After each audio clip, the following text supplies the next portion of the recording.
시간 여러분의 발걸음이 복되어서 우리 2층, 3층 영상으로 예배드리는 모든 성도들에게 크신 은혜가 임하길 주의 이름으로 축원합니다. 오늘 말씀의 제목은 임박성, 지연성, 준비성, 이런 제목으로 은혜를 나누겠습니다.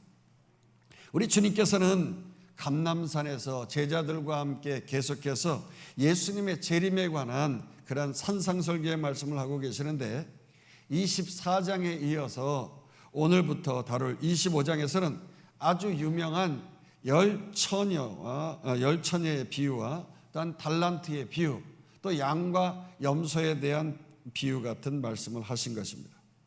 근데 우리가 24장에서 그 마지막 부분 45절부터 51절까지 이 청지기에 대한 비유의 말씀을 건너뛰게 됩니다.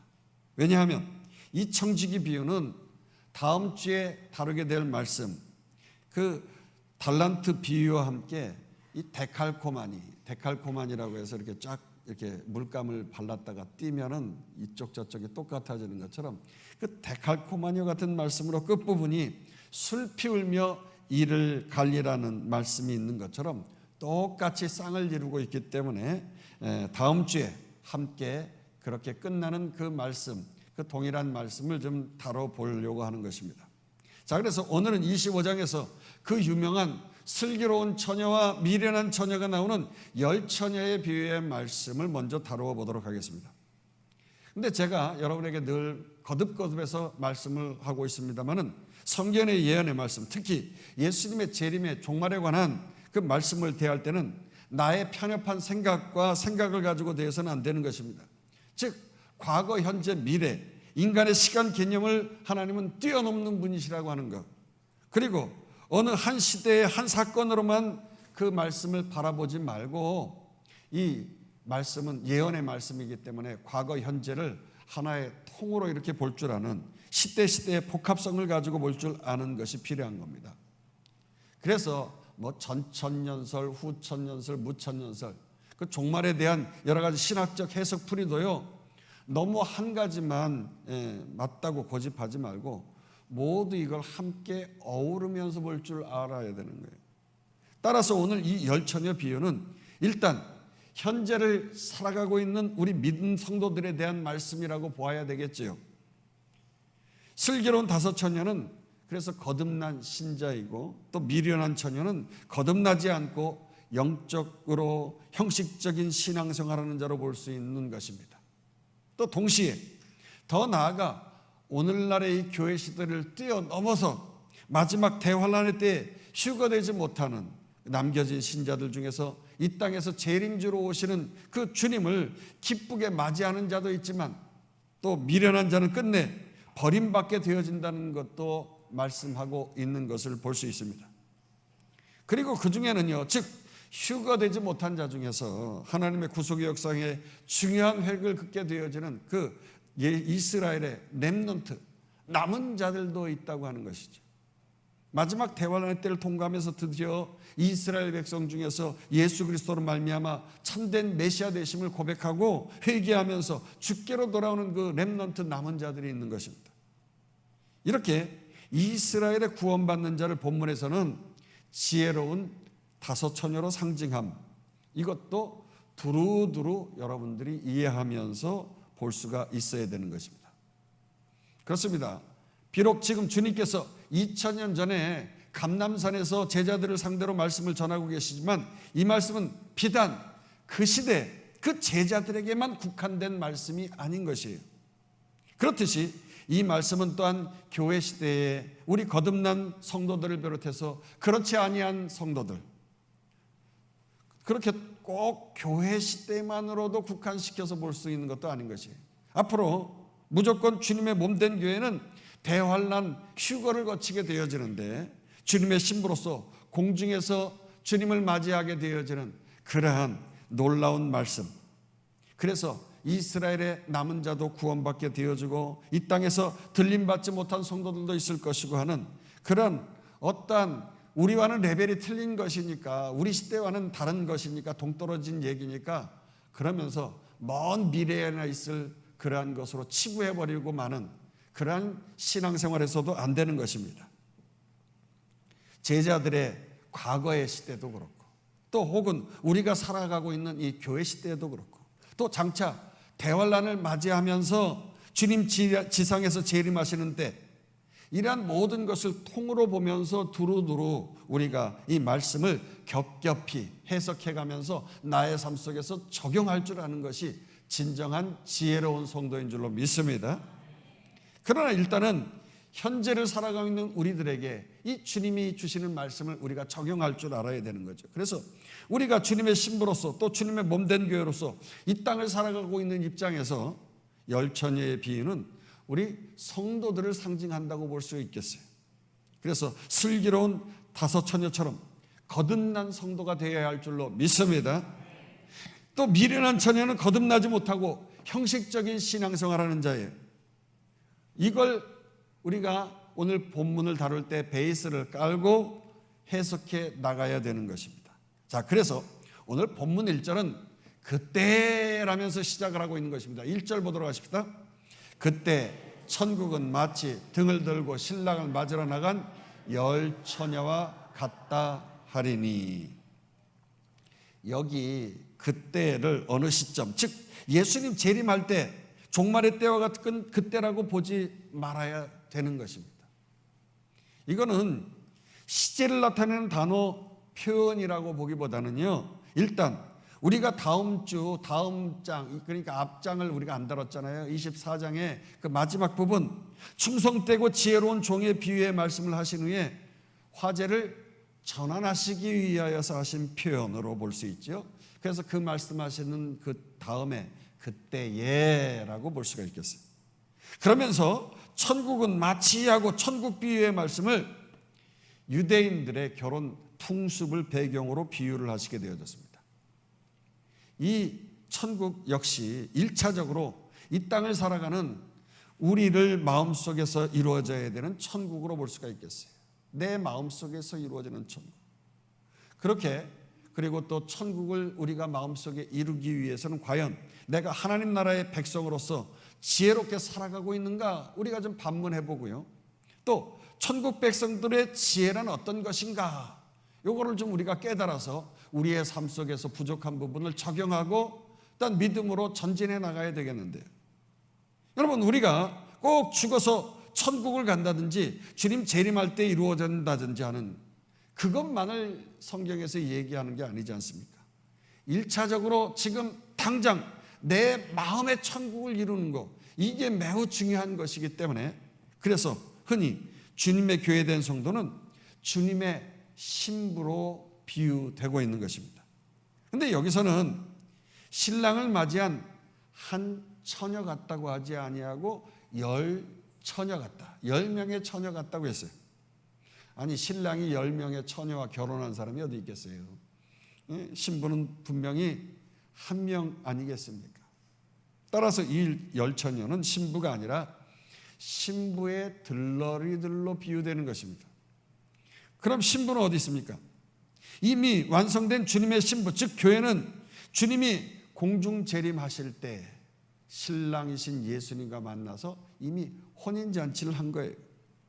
그리고 호련히 들림받은 상태에서 그곳에서 기쁘게 주님을 맞이하고 있다가 신랑 되신 예수님께서 이 땅에 재림주로 오실 때 신랑과 함께 이 땅으로 내려오게 되어지는 것이죠. 그리고 이 땅에 남아서 7년 대환란 그 가혹한 그 세상 속에서의 심판을 당하면서 믿음을 지키고 주님을 맞을 준비가 된 사람들, 그러니까 오늘 본문에서 열 처녀 중에서 지혜로운 처녀라고 하는 그러한 성도들이 있는 거예요. 즉 지혜로운 처녀, 들러리들, 신랑이신 예수 그리스도께서 일단 혼인잔치, 신부제에 오시게 되어지는 그 때를 정해놓고 오시지 아니하고 그 신랑은요, 유대 풍습에 의하면 이제 신부집으로 올 때 저녁 때에 오게 되어지는데 그때가 어느 때인지는 알 수가 없어요. 신랑 집에서부터 출발하다 보니까 이런 때도 저런 때도 당하게 되어지면서 오게 되어지는 거거든요. 유대 관습의 신부는 그래서 10명의 들러리들을 세워놓고 신랑을 맞을 준비를 하는 거예요. 그리고 신부를 신랑 집으로 데려가기까지 신랑 곁에서 신부를 잘 보필하는 거예요. 마중을 나가서 등불을 들고 신랑을 마중 나오고, 그래서 마중 온 다음에 신부의 그 집으로 데려가고 또 다시 신랑을 가기까지 마중 가고 하는 이러한 과정을 들러리들이 준비하게 되어지는 것이죠. 근데 여기서 중요한 것은요, 그 들러리들 중에서 5은 미련했다고 하는 것이고 또 5명은 슬기로웠다고 하는 것입니다. 2절 계속해서 보도록 하십니다. 그 중에 5은 미련하고 5은 슬기 있는 자라. 여기 미련하다는 말은 헬라어로 모로스라고 하는 단어인데요, 하루하루 그냥 별 생각 없이 생활하는 상태를 말하는 것입니다. 반대로 슬기롭다는 헬라어 말은 프로니모스라고 하는 것인데 생각이 깊다, 무엇보다 준비성이 있다, 이런 말입니다. 그렇습니다. 본문의 이들은 처녀로서 누구는 이쁘고 누구는 인물이 딸리고 그런 차이가 있어서 갈라진 것이 아니라고 하는 것입니다. 5명은 건강하고 또 5명은 비리비리하고 또 5명은 고졸이고 5명은 인류대학을 나왔다고 해서 갈라지는 것도 아니에요. 그냥 처음에는 똑같이 신랑을 맞으러 나간 10 처녀와 같다고 했어요. 그러니까 신부 들러리 화장도 예쁘게 했고요, 똑같은 깔맞춤으로 예쁜 들러리 드레스 옷도 입은 것입니다. 여러분, 왜 미국식으로 결혼식 할 때 그 들러리들이 신랑 신부 곁에 쓰지 않습니까? 그래서 신부처럼 너풀거리는 옷을 다 입고 부케를 들고 그렇게 예쁘게 화장을 하고 10명 모두 신부 못지않게 멋을 부르면서 신랑을 맞을 준비를 했다는 것입니다. 그런데 헬라어로 슬기롭다는 말이 준비성이 있다는 말이고 미련하다는 말은 별 생각 없다는 말인 듯이 그 5은 슬기롭게 준비했는데 무엇을 준비했는가? 3절 4절 보도록 하십시다. 미련한 자들은 등을 가지되 기름을 가지지 아니하고 슬기로운 자들은 그릇에 기름을 담아 등과 함께 가져갔더니. 그렇습니다. 당시 이스라엘 결혼식은요, 뜨거운 낮에 결혼식을 하지 아니하고 이제 해가 지는 저녁 시원한 때 서늘한 때 하기 때문에 저녁 때 오는 신랑을 맞을 준비를 하게 되어지는 것입니다. 그래서 신부 들러리들이 저녁부터 모두 등불을 들고 똑같이 신랑을 기다리게 되어지는 것입니다. 이 등이 어떤 등불인가 하면 사진에 보는 대로 이렇게 생긴 거예요. 그래서 손잡이가 있어가지고 옮길 수 있는 등불들이 화살표로 2개가 있고 저 오른쪽 밑에 쿠키처럼 생긴 거는 손잡이가 없잖아요. 이거는 이제 집에서 쓰는 등불이죠. 가지고 다닐 수 있는 등불들은 저렇게 뒤에 꼭지가 있어요. 그리고 기름병도 준비가 되어지는 것이죠. 그러니까 등불 하니까 우리가 무슨 큰 랜턴 같은 걸 생각할 수 있는데 아닙니다. 진흙으로 빚은 저렇게 작은 것들이에요. 그래서 심지를 고르고 기름을 넣어봤자 금방 타버리는데 적은 것은 1-2시간 타버리는 거예요. 긴 것은 한 3-4시간 정도 탈 수가 있죠. 그래서 여분의 기름병을 꼭 준비를 해야 되는 것이죠. 그 기름은 올리브유인 거예요. 올리브유. 바로 슬기 있는 자는 등을 물론이고 그 그릇에 기름을 담아 가졌지만은 미련한 자는 별 생각 없이 등만 가지고 왔다는 것입니다. 그런데 문제는 황당하게도 결혼식에서 신랑이 더디 왔다는 것 아니겠습니까? 분명 저녁 때가 돼서 이제 곧 신랑이 임박할 줄 알았는데 신랑이 생각보다 늦게 오게 되어진 거 아닙니까? 그러니 초저녁잠이 많은 이 젊은 처녀들이 말이죠, 지쳐가지고 졸기 시작하다가 캄캄한 밤이 되어지니까 아예 10명 모두 굴클 잠을 자고 말았다는 거예요. 그렇게 모두 잘 때 결국 예상치 못한 시간에 도적같이 신랑이 도착했다는 소리를 듣게 되어진 것입니다. 5절 6절 보십시다. 신랑이 더디옴으로 다 졸며 잘새 밤중에 소리가 나되 보라 신랑이로다 맞으러 나오라 하매. 여러분, 잠자던 처녀들이요 신랑이 온다는 소리에 깜짝 놀라가지고 일어나가지고 이제 등을 준비하기 시작했습니다. 이때 5명의 슬기로운 처녀들은요 천으로 만든 심지를 잘 골라가지고 불이 잘 올라오도록, 그리고 여분의 기름을 이제 병에다가 꺼내서 등불에다가 붓게 되어진 것이죠. 그리고 불을 밝혔어요. 신랑 일행을 기쁘게 영접하면서 혼인잔치까지 길을 밝히게 되어진 것이. 그런데 그런데 미련한 처녀들은 앞이 캄캄한 거 아닙니까? 등불이 가물가물 꺼져가니까 말이죠. 아이고 이거 어떻게 하나, 한 발짝도 움직일 수가 없는 거예요. 생각해 보세요. 요즘처럼 뭐 이렇게 전기불처럼 환한 불이 있는 시절이 아니거든요. 이런 환한 불이 있는 도심지에서는요, 시골이 어떤지를 모를 거예요. 저도 해군 군목으로 있으면서 40km 완전군장하고 이제 산으로 올라가서 막 훈련하는 그런 완전군장하고 밤중에 훈련을 하게 되어지는데, 밤에 얼마나 깜깜한지 저는 그때 처음 알았어요. 너무 깜깜하니까 부대장이, 저는 아무 생각이 없었는데 무조건 하얀 테이프로 네모나게 이렇게 해서 테이프로 네모난 사각형을 만들어서 철모 뒤에다 붙이라는 거예요. 왜 저걸 붙여야 되나, 그 이유를 몰랐는데 너무 깜깜하니까 앞이 하나도 안 보이니까 말이죠. 앞에 동료를 줄 서가지고서 쭉 40km를 쫓아가는데 그냥 그 하얀 라인, 사각형 라인만 보이는 거예요. 아무것도 안 보여. 그러니까 오직 그것만 보고 가는 거예요. 오른쪽 왼쪽으로.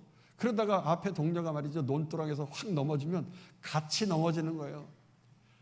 댐벼락으로 가서 부딪히면 같이 가서 부딪히고 쾅 하고 또 같이 가는 몸이 그냥 부대끼고 막 그러면서 따라갈 수밖에 없어요. 야, 그래서 난생 처음, 야, 이렇게 깜깜한 때도 있구나. 달빛이 있는 때에는 달빛이 보이지만 달빛이 없는 때 훈련하면서 이제 가는 거니까 말이죠. 얼마나 깜깜한지. 지금 칠흑 같은 어둠 속에서 이 미련한 다섯 처녀는 등불을 준비하지 못해가지고 한 발짝도 옮길 수가 없는 거예요. 따라서 미련한 자들이 슬기 있는 자들에게 가물가물 꺼져가는 자신의 등불을 보면서 얼마나 당황하면지, 아예 예의 없다고 생각하면서 원어상으로 보면 기름 좀 내어달라고, 기름 좀 내어달라고 아주 몰아붙이면서 말하고 있는 것이거든요. 7절에서 8절 보도록 합니다. 이에 그 처녀들이 다 일어나 등을 준비할세. 미련한 자들이 슬기 있는 자들에게 이르되 우리 등불이 꺼져가니 너희 기름을 좀 나눠 달라 하거늘. 아무리 이렇게 협박하고 말이죠, 애걸복걸 한들 기름을 뭐 한 드럼통 가져온 것도 아니잖아요. 이쁘게 들러리 꾸미느라고 부케 들고 하느라고 말이죠, 그냥 기름 한 병 정도, 그냥 그날 밤에 쓸 정도의 기름만 가져온 거란 말이에요. 그렇기 때문에 지혜로운 처녀들은 어쩔 수 없이, 아니 당신들 좀 더 늦기 전에 빨리 가가지고 기름 파는 자들에게 가서 사오라고. 기름이 얼마 없으니까 서로 나누다 보면 나도 모자라고 너도 모자라고 그러다 보면 칠흑 같은 어둠에서 신랑을 맞을 수가 없지 않겠느냐고 거절하고 만 거예요. 9절 보도록 하십시다. 슬기 있는 자들이 대답하여 이르되 우리와 너희가 쓰기에 다 부족하니 차라리 파는 자들에게 가서 너희 쓸 것을 사라 하니. 그렇습니다. 주님 맞이할 책임은 그 준비 역시 각자 개인이 해야 한다는 것을, 각자 개인이요, 각자의 믿음으로 하나님 나라 천국이 그 마음 가운데 이루어질 수 있도록 그렇게 저 천국도 가는 것이고, 장차 하나님께서 이 땅에 오시는 재림주로 오실 때 주님을 기쁘게 맞이할 수 있는 것도 각자 주님을 맞이할 수 있는 것이에요. 우리 집사람이 나를 대신해서 기름 챙겨주겠지. 우리 아버지는 장로님이고 목사님이고 권사님이니까, 우리 어머니는 권사님이니까 뭐 그 엄마 믿음 따라서 아빠 믿음 따라서 내가 온 가족 모두 하나님 나라에 갈 거 아니겠어? 여러분, 아니에요. 이런 건 절대 없습니다. 하나님 나라 준비는 각자 도생해야 되는 거예요. 각자 도생. 각자 도생해야 돼요. 10절 한번 볼까요? 그들이 살아간 사이에 신랑이 오므로 준비하였던 자들은 함께 혼인잔치에 들어가고 문은 닫힌지라. 자, 그래서 미련한 처녀들이 기름을 살아갔는데 그 사이에 그만 말이죠, 혼인잔치에 문이 닫힌 거예요. 이게 얼마나 안타깝습니까? 우리나라 결혼식 풍습은요, 뭐 많은 사람들 초대해서 아무나 오면 더 좋은 것이고요, 또 지나가던 객이라도 환영하는 분위기입니다만, 여러분 외국의 결혼식은 절대 그렇지 않습니다. 이번에 저희 아들 친구가 결혼을 하게 되어졌는데, 크리스라고 하는 그 친구가 결혼을 하게 되어졌어요. 그 어머니는 저희 교회 오셔서 등록하시고 얼마 신앙생활 같이 함께 하셨는데 이 심장 판막증이 계셔가지고 최명희 장로님, 권사님도 또 같은 증세가 있으셔서 거기에서 같이 서로 위로하면서 격려하면서 그렇게 신앙생활 하셨던 목장의 목원이셨어요. 그래서 하나님 나라의 부름을 받으신 이미영 집사님이신데, 그래서 저희 집사람이 지난 주간에 거기 결혼식에 지지난 주간에 가게 되어졌어요. 호텔에서 들러리를 세우고 완전 미국식으로 결혼식을 했다고 하더라고요. 테이블마다 초대한 사람들의 이름이 써 있고 말이죠.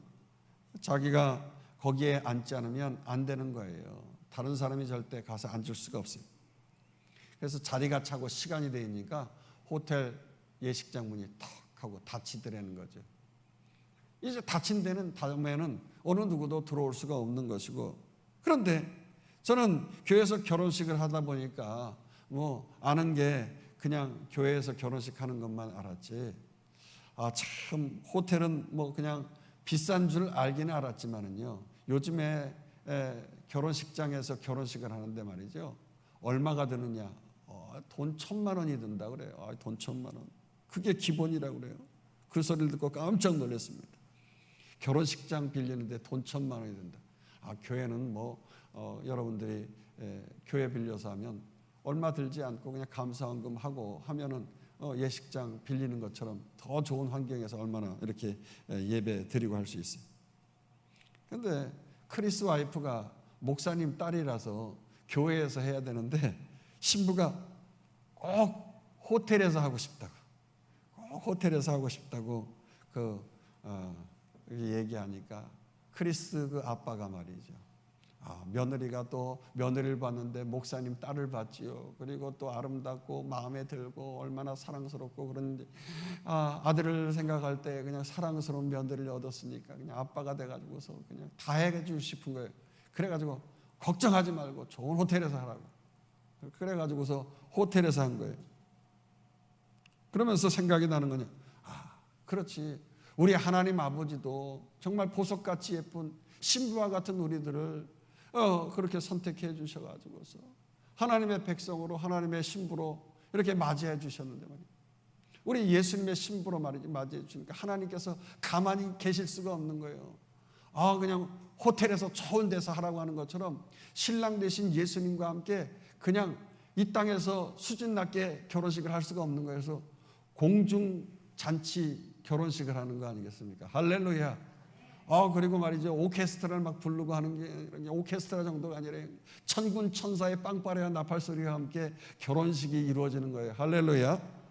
그래서 참 맞아, 그 크리스트 아빠가 그렇게 비싼 호텔에서 하는 것처럼 우리 주님께서도 공중 재림 혼인잔치를 우리에게 해주시겠지 하면서 이 말씀이, 성경 말씀이 좀 믿어지더라고요. 어쨌든 다시 본문으로 들어가서 혼인잔치 장소에 문이 닫혔으니까 얼마나 안타까워요. 얼마나 안타까워요. 아니, 미련한 처녀들도 나름대로 최선을 다하긴 다했지 않습니까? 어떻게 보면 억울해 보이기까지 합니다. 미련한 처녀 입장에서 보면 이 모든 문제는 누구에게 있는 것입니까? 늦게 온 신랑 책임 아니겠어요? 늦을 게 따로 있죠. 결혼식에 늦은 신랑이 어디 있습니까? 그래서 식장문이 부서지도록 말이죠, 문을 열어주소서, 문을 열어주소서 하면서 주여 주여 애걸복걸하면서 울분을 토할 만도 합니다. 그래서 11절 보도록 하십니다. 그 후에 남은 처녀들이 와서 이르되 주여 주여 우리에게 열어주소서. 그런데 여러분, 이 미련한 처녀의 문제가 바로 여기에 있는 것입니다. 분명 저들은 책임을 다 남에게 전가시킨 거예요. 신랑이 너무 늦게 왔기 때문이라는 거죠. 신랑 또 탓을 하고, 기름 좀 남아주면 어떤데 혼자들 쓰느라고 거절했다고 그래서 그 함께한 친구들도 이렇게 전가시키고, 힘겹게 오밤중에 또 기름을 사왔더니 이렇게 문을 닫았다고 말이지요. 그러면서 너무 야박하다고 원망하고 불평한 거 아닙니까?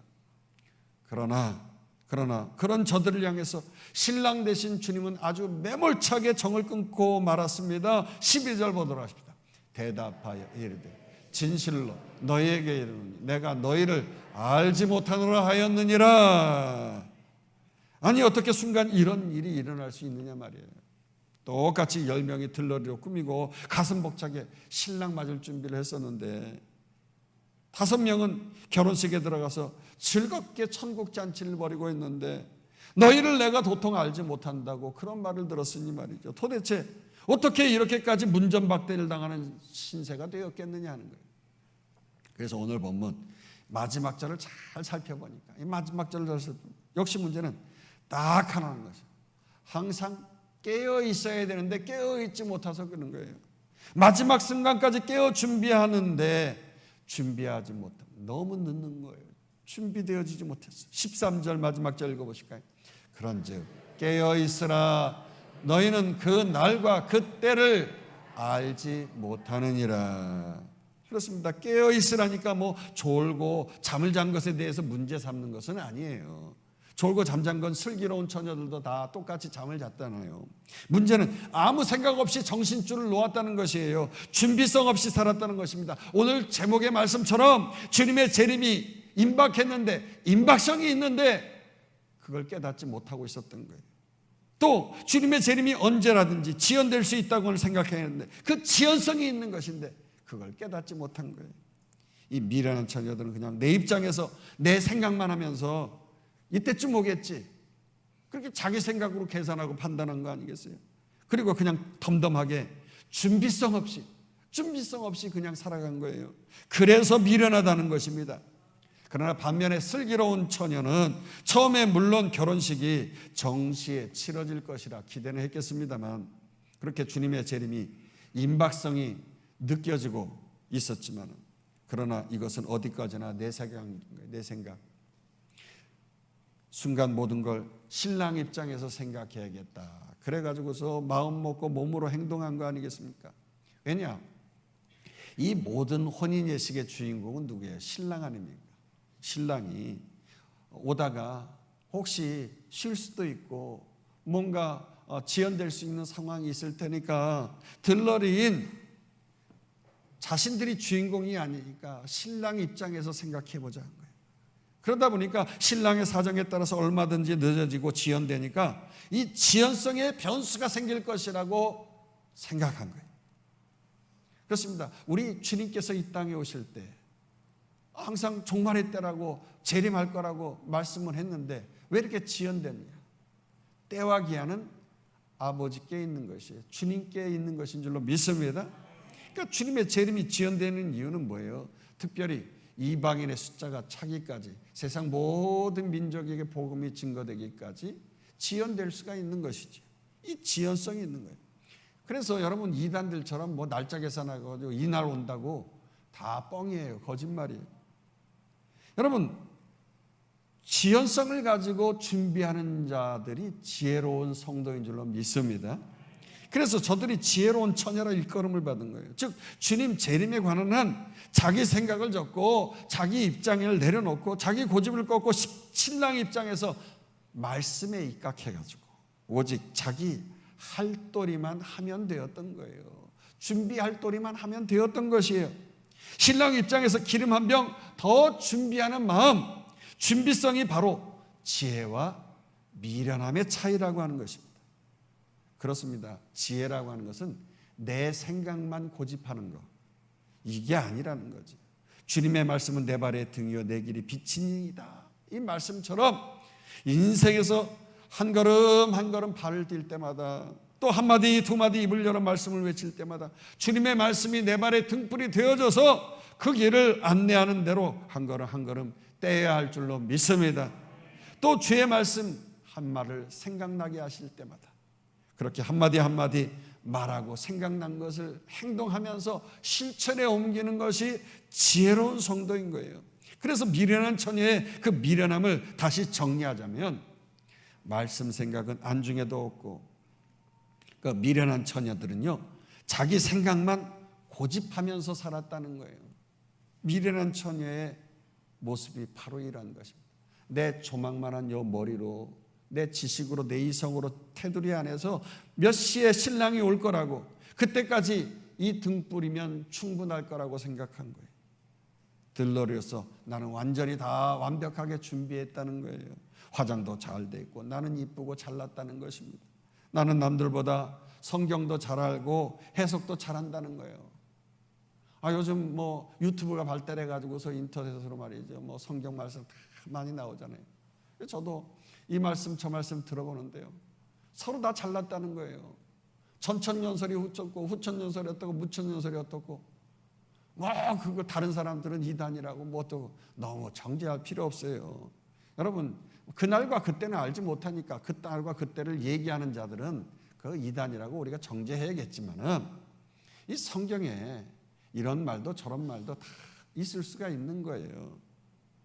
어떤 사람은 주님 재림하신 것처럼 지금 기쁘고 즐겁게 살아가는 사람이 있잖아요. 지금 이 세상이 내가 천국인 것 같은 은혜 충만해가지고 막 금식기도 하고 성령에 풀 받고 말이죠. 그런 사람은 충만해가지고 지금이 천년왕국인 것 같은 사람도 있는 거예요.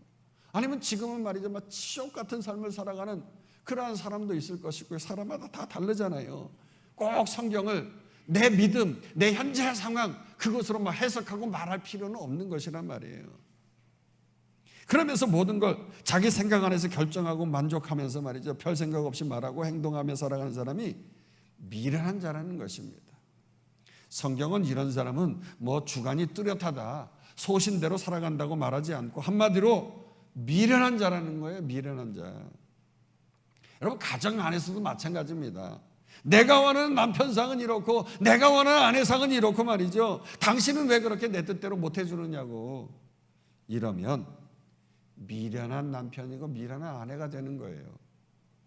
말씀에서 말하는 남편상이 어떻고 아내상이 어떤가를 깨달아 알고 그대로 말하고 그대로 행하면서 살아가야 지혜로운 다섯 처녀가 될 줄로 믿습니다. 특별히 말씀 안에서 우리는 그저 무덤덤하게 교회를 다니는 사람이 되어서는 안 되는 거예요. 진정으로 하나님의 말씀의 통치와 다스림 속에서 말씀이 들려졌을 때 아멘 할 뿐만 아니라 그 말씀이 나의 심령과 골수를 쪼개었으면 그 말씀대로 살아보려고 노력하는 거예요. 하나님 나라를 이 땅에서 이룰 수 있도록 성실한 삶을 살아가면서 이루어내는 것, 이게 중요한 것이에요. 이 성실성이 그래서 중요한 것입니다. 아마 이 이야기는 지어낸 이야기인 것 같은데요, 아주 우픈 얘기가 있어요. 어떤 선교사님이 아프리카 선교를 하다가 밀림을 통과하던 중에 그만 식인종에게 잡힌 거예요. 근데 추장을 가만히 보니까 어디서 많이 본 사람이에요. 자기가 신학교 때 가르치는 학생인 거예요.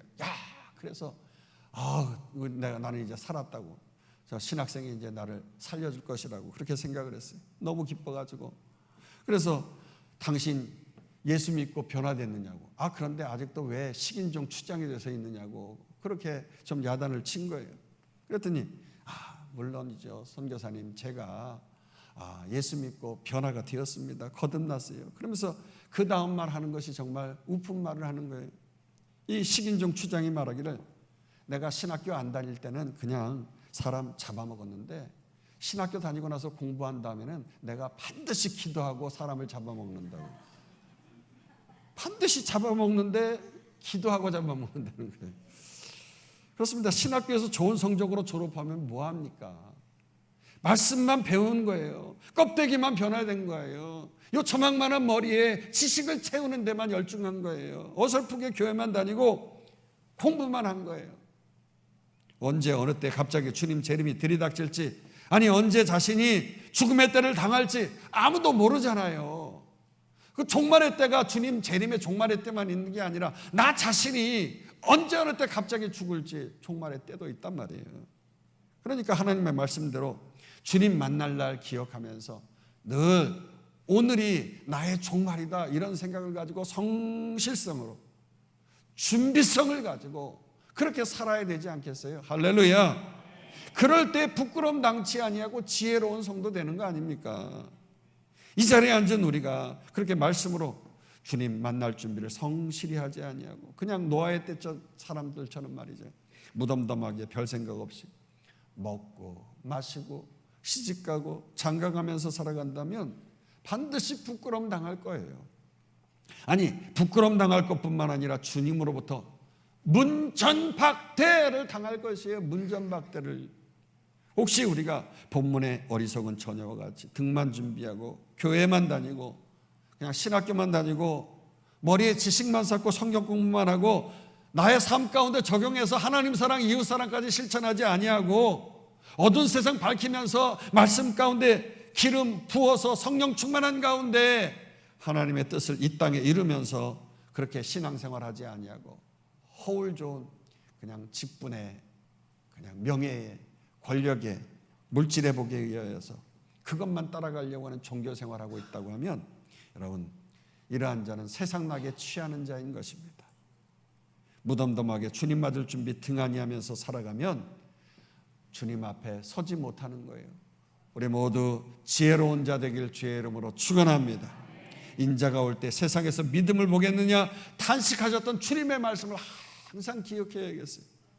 성경은 많이 보고 기도는 많이 하는데 바리새인과 서기관들이 그랬잖아요.